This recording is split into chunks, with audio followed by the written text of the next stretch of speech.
الشيطان الرجيم بسم الله الرحمن الرحيم فما لكم في المنافقين فئتين والله أركسهم بما كسبوا أتريدون أن تهدوا من أضل الله ومن يضلل الله فلن تجد له سبيلا ودوا لو تكفرون كما كفروا فتكونون سواء فلا تتخذوا منهم أولياء حتى يهاجروا في سبيل الله فإن تولوا فخذوهم واقتلوهم حيث وجدتموهم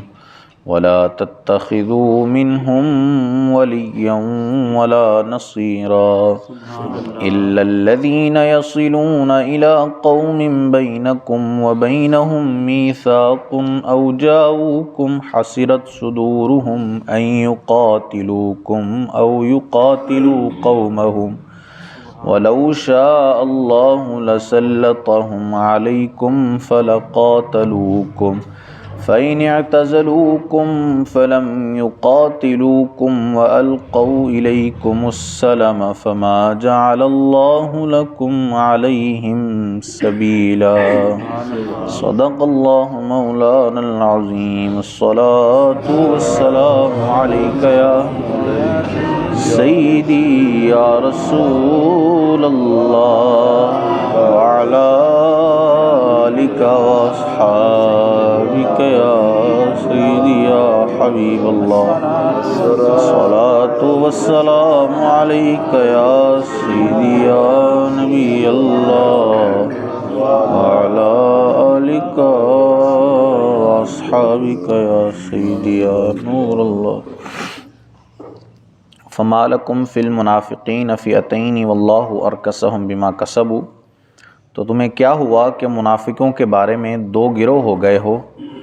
اور اللہ نے انہیں اوندھا کر دیا ان کے کرتوتوں کے سبب اتریدون ان تہدوا من اضل اللہ کیا یہ چاہتے ہو کہ اسے راہ دکھاؤ جسے اللہ نے گمراہ کیا ومن یضلل اللہ فلن تجد له سبیلا اور جسے اللہ گمراہ کرے تو ہرگز تو اس کے لیے راہ نہ پائے گا۔ اس آیت کا شان نزول یہ ہے کہ منافقوں کی ایک جماعت جو ہے وہ حضور کا ساتھ چھوڑ کر کفار اور مشرکین کے ساتھ جا ملی۔ ویسے تو منافق جو ہے وہ ڈھکے چھپے ہی رہتے ہیں، اوپر سے جو ہے وہ ایمان کا دعویٰ کرتے ہیں اور اندر سے جو ہے وہ ان کے کفر ہی ہوتا ہے، لیکن یہ منافق جو تھے انہوں نے کھلم کھلا اسلام کا ایمان کا انکار کیا اور کافروں کے ساتھ جا کر مل گئے۔ تو اب اس بارے میں جو ہے وہ صحابہ کرام کے دو گروہ ہو گئے۔ ایک گروہ کی یہ رائے تھی کہ یہ جو ہمارا ساتھ چھوڑ کر گئے ہیں ان کو قتل کر دیا جائے، کیونکہ اب وہ اسلام سے کیونکہ پہلے اگرچہ جو ہے وہ دل میں کفر تھا لیکن منہ سے مسلمان تھے، اس وجہ سے ان کو کچھ نہیں کہا جاتا تھا، لیکن اب چونکہ جو ہے وہ انہوں نے اظہار کر دیا ہے اپنے کفر کا، اب چونکہ وہ مرتد ہو گئے ہیں اور مرتد کی جو سزا ہوتی ہے وہ قتل ہی ہوتی ہے، تو اس پر جو ہے وہ صحابہ کرام نے ایک گروہ کا یہ موقف تھا کہ ان کو قتل کر دیا جائے اور دوسرا گروہ اس پر راضی نہیں تھا۔ تو اس پر یہ آیہ کریمہ نازل کی گئی اور مسلمانوں کو متنبہ کیا گیا کہ اب وہ جو چھوڑ گئے ہیں تمہیں تو اب گویا ان کو اللہ نے سیدھے راہ سے بھٹکا دیا ہے، وہ گمراہ ہو گئے ہیں، اور جس کو اللہ گمراہ کر دیتا ہے پھر اس کے لیے کوئی بھی جو ہے وہ راہ باقی نہیں رہتی، وہ کبھی ہدایت پر نہیں آ سکتا جس کو اللہ عز و جل ہدایت سے بھٹکا دے، گمراہ کر دے۔ تو اب جو ہے وہ مسلمانوں کو کہا گیا ہے کہ تم آپس میں دو گروہ نہ بنو، آپس میں اختلاف نہ کرو ان کی وجہ سے، بلکہ ان کا حکم وہی ہے جو ایک عام کافر کا حکم ہو جائے گا، بلکہ اس سے بھی سخت، کیونکہ یہ مرتد ہو گئے ہیں اور مرتد کا حکم جو ہوتا ہے وہ کافر سے سخت ہوتا ہے، کیونکہ مرتد وہ ہوتا ہے کہ جو اسلام لا کر ایمان قبول کر کے پھر واپس جو ہے پلٹ جاتا ہے کفر کی طرف، اس کو مرتد کہتے ہیں، اور اس کا حکم جو ہے وہ دوسرے کافر کی بنسبت سخت ہوتا ہے، اور اس کی سزا قتل مقرر کی جاتی ہے مرتد کی، کہ وہ حاکم اسلام پر لازم ہے کہ وہ ایسے شخص کو، مرتد کو، پہلے تو اسلام کی دعوت دے کہ اگر یہ بندہ واپس مسلمان ہو جائے تو ٹھیک، ورنہ جو ہے اسے قتل کرنا ہی شرعی حد ہے اور اسے قتل ہی کیا جائے گا۔ لیکن اس میں یہ بھی بات یاد رکھیں کہ مرتد کو قتل کرنا یہ ہر کسی کا کام نہیں ہے، یہ ایسے ہی کسی عوام کا کام نہیں ہے کہ وہ کوئی اٹھ کر جو ہے وہ اس کو قتل کر دے، بلکہ شروع سے لے کر اب تک جتنے بھی فقہا ہیں سب کا یہی جو ہے وہ اس پر متفقہ طور پر بات ہے کہ مرتد کو جو قتل کرنا ہے سزا قتل ہی ہے اس کی، لیکن وہ جو سزا ہے اس کا نفاذ حاکم اسلام کرے گا۔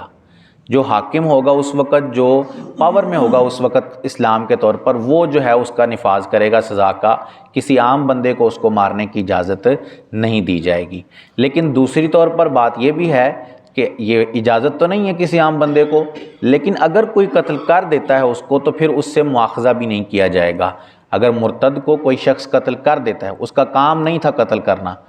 تو اب اس نے قتل کر دیا تو اس پر اس سے مواخذہ نہیں کیا جائے گا جس نے اس بندے کو قتل کیا ہے، وگرنہ کام جو ہے یہ حاکم کا ہے، عام بندے کو اس کی اجازت نہیں ہے۔ ودوا لو تکفرون، وہ تو یہ چاہتے ہیں کہ تم بھی کافر ہو جاؤ، کما کفروا، جیسے وہ کافر ہوئے، فتکونون سواء، تو تم سب ایک جیسے ہو جاؤ، فلا تتخذوا منہم اولیاء، تو ان میں سے کسی کو اپنا دوست نہ بناؤ، حتی یہاجروا فی سبیل اللہ، جب تک اللہ کی راہ میں گھر بار نہ چھوڑ دیں، فإن تولوا، پھر اگر وہ منہ پھیریں، فخذوہم، تو انہیں پکڑو، وقتلوہم حیث وجدتموہم، اور جہاں پاؤ قتل کر دو، ولا تتخذوا منہم ولیا ولا نصیرا، اور ان میں سے کسی کو نہ دوست بناؤ اور نہ ہی مددگار بناؤ۔ یہ کھلے کافروں اور انہی منافقوں کے بارے میں جو ہے وہ بات ہے کہ جو حضور کا ساتھ چھوڑ کر چلے گئے۔ مسلمانوں کو متنبہ کیا گیا کہ تم جو ہے وہ ان کی دوستی سے باز رہو، ان کے ساتھ تعلقات نہ رکھو، کیونکہ یہ منافق اوپر سے جتنا بھی تمہارے خیر خواہ ہوں، اندر سے یہ ہمیشہ یہی چاہتے ہوتے ہیں کہ تم جیسے یہ کافر ہیں تم بھی کافر ہو جاؤ، پھر تم جو ہے وہ آپس میں ایک دوسرے کے برابر ہو جاؤ گے جب سارے ہی کفر کے اندر آ جاؤ گے۔ تو اللہ عز و جل نے پہلے ہی مسلمانوں کو متنبہ کر دیا کہ کافروں سے دوستی نہ رکھو۔ ہمارے ہاں بعض لوگوں کی عادت ہوتی ہے کہ وہ اپنی دوستیوں کو معاذ اللہ اسلام پر یا جو ایمان ہے ہمارا اس پر ترجیح دیتے ہیں۔ بعض کی عیسائیوں کے ساتھ دوستیاں ہوتی ہیں، بعض کی مرزائیوں کے ساتھ دوستیاں ہوتی ہیں۔ اس پر جو ہے وہ غور کرنا چاہیے، اپنی ایمان کی حفاظت کی فکر کرنی چاہیے اس بندے کو کہ دوست جو ہے اس کی بعض اوقات بات ایسی ہوتی ہے کہ اس کی بات پھر بندہ انکار نہیں کر سکتا اس کی بات کا۔ ایسا نہ ہو کہ ہم اس کے ساتھ دوستی رکھیں، بعد میں وہ ہمارا ایمان ہی کھا جائے، ہمارا ایمان ہم سے چھین لے، ہم اس کی دوستی میں آ کر اس کے کہنے پر اپنا ایمان چھوڑ کر جو ہے وہ کسی اور دین میں چلے جائیں۔ تو یاد رکھیں اس دن، اللہ فرماتا ہے کہ اس دن جو ہے وہ گہری دوستیاں بھی آپس میں دشمنیوں میں تبدیل ہو جائیں گی۔ یہ 26ویں پارہ کی جو ہے 25ویں پارہ کے اندر اللہ عز و جل ارشاد فرماتا ہے کہ اس دن جو گہرے دوست ہوں گے وہ بھی آپس میں دشمن ہو جائیں گے، سوائے ایمان والوں کے، کہ جو ایمان والے دوست ہوں گے ان کی دوستیاں اس دن بھی ختم نہیں ہوں گی، بلکہ وہ اس دوستیاں جو ہے وہ اس دن بھی بڑھ جائیں گی۔ تو یہ جو دوستی ہے یہ سمجھ لیں یہ دشمنی ہے اصل میں، کافر کے ساتھ دوستی، منافق کے ساتھ دوستی، مرزائیوں کے ساتھ دوستی، یہ ساری جو ہے وہ دشمنیاں ہیں اصل میں۔ ایسا نہ ہو کہ ان کی دوستی کی وجہ سے ہمارا ایمان ہمارے ہاتھ سے نکل جائے، اور ایمان آپ جانتے ہیں کہ سب سے بڑی دولت ہے، اگر یہی ہمارے ہاتھ سے نکل گیا تو ہمارے پاس کچھ بھی باقی نہیں رہے گا، چاہے ہمارے پاس جتنی مرضی دولت ہو، جتنی مرضی جو ہے وہ ہمارے پاس بڑا عہدہ یا بہت زیادہ ہماری جائیداد ہو،